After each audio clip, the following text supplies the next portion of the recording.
르호보암이 세겜으로 갔으니 이는 온 이스라엘이 그를 왕으로 삼고자 하여 세겜에 이르렀음이더라.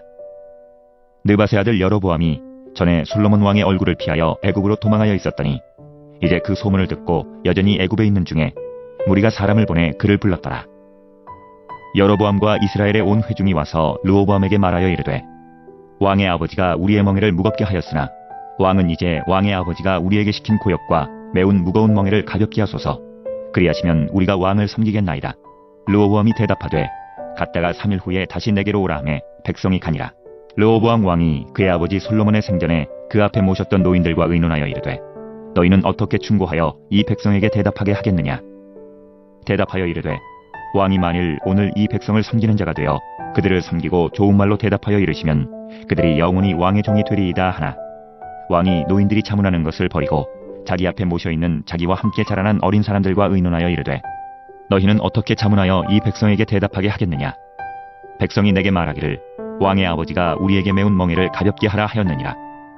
함께 자라는 소년들이 왕께 아뢰어 이르되 이 백성들이 왕께 아뢰기를 왕의 부친이 우리의 멍에를 무겁게 하였으나 왕은 우리를 위하여 가볍게 하라 하였은즉 왕은 대답하기를 내 새끼손가락이 내 아버지의 허리보다 굵으니 내 아버지께서 너희에게 무거운 멍에를 매게 하였으나 이제 나는 너희의 멍에를 더욱 무겁게 할지라. 내 아버지는 채찍으로 너희를 징계하였으나 나는 전갈 채찍으로 너희를 징계하리라 하소서.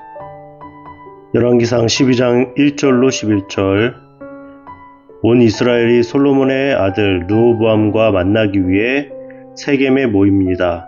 북쪽 지파들은 솔로몬의 실정을 거론하면서 개선을 요구하지만 왕에게 거절당합니다.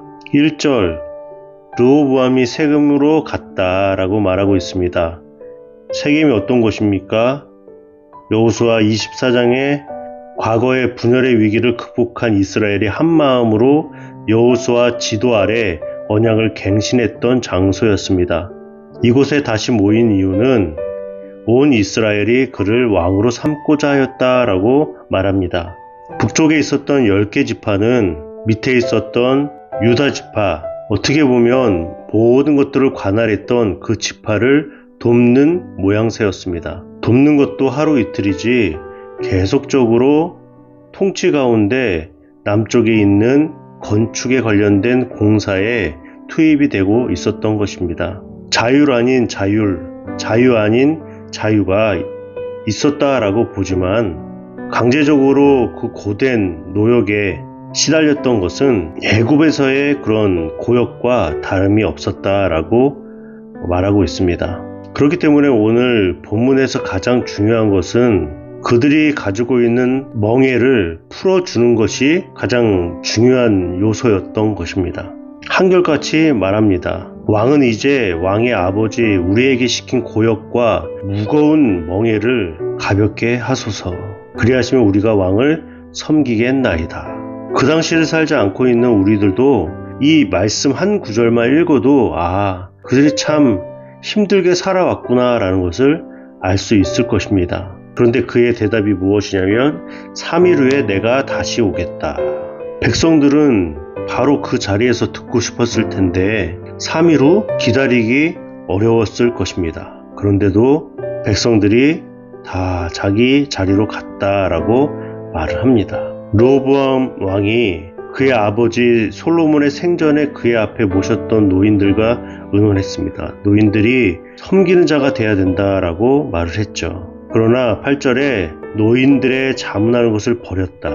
그리고 자기와 함께 자라난 어린 사람들과 의논했다. 더 무거운 멍에를 매게 해야 된다. 채찍으로 아버지는 징계하였으나 나는 전갈 채찍으로 너희를 징계하리라. 여기서 어린 사람들은 정말 나이가 어린 사람들이 아니라 미숙한 사람을 말합니다.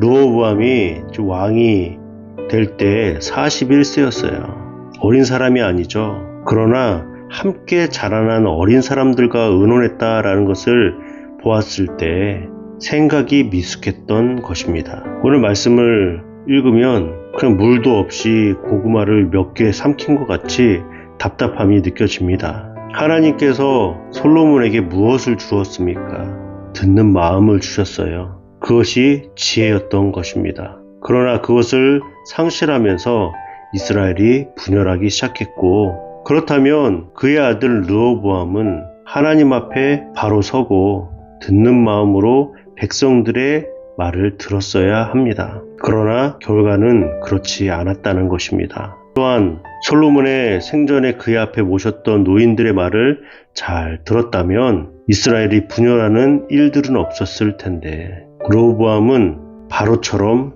행했던 것입니다. 모세와 아론의 말을 듣지 않았죠. 그것처럼 정말 들어야 될 말을 듣지 못했다는 것입니다. 그러니 출애굽했던 것처럼 이스라엘 백성들은 솔로몬과 르호보암에서 벗어나기를 원했던 것입니다. 오늘 말씀을 잘 깨닫고 살아가야 되는데, 은혜를 헛되이 여기지 말고 지난 과오를 되풀이하지 않도록 도와달라고 간절히 기도해야 합니다. 오늘 하루 잘 살아가시고 말씀대로 승리하시는 저와 여러분 되시길 주님의 이름으로 부탁드리고 축복합니다.